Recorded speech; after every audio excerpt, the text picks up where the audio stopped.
Student loans in the US is another interesting topic in which we receive a lot of questions in our Fiqh Council, AMJA, the Assembly of Muslim Jurists of America, about the status or the ruling of applying for student loans. Is it halal or haram to have a student loan? Before I go through details, let me say the following.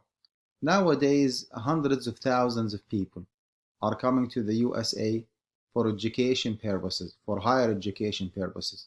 It's very prestigious to go back home with a degree from the USA. Most probably, you will be getting a priority over others who do not hold the same level of degree, from the USA.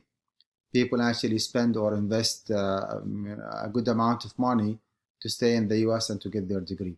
Having said that, how about Muslims who are living in the US?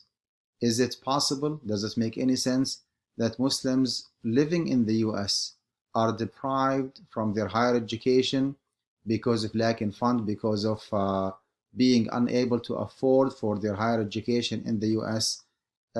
Logically speaking, put aside the haram and the halal issue because that inshallah will be discussed in details, but common sense, it does not make any sense whatsoever that American US Muslims living in the US are deprived from their education because of being unable to afford for it. So there must be a solution. There must be a solution. Legal solution, fiqh solution, haram and halal solution for Muslims living in the US to pursue their higher education. Now, this is the responsibility of the fuqaha or the jurists to find, a reasonable justification for applying for loans, providing that some of those loans are interest-bearing loans, some of them are not, some of them actually are interest-free for a certain period of time.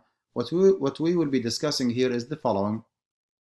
Just introduction to the federal versus private loans to understand the situation before we pass a fatwa on this issue, the classification of subsidized versus unsubsidized loan, and then we'll be discussing the definition of al-darura, the necessity, okay, especially when it comes to unsubsidized loan.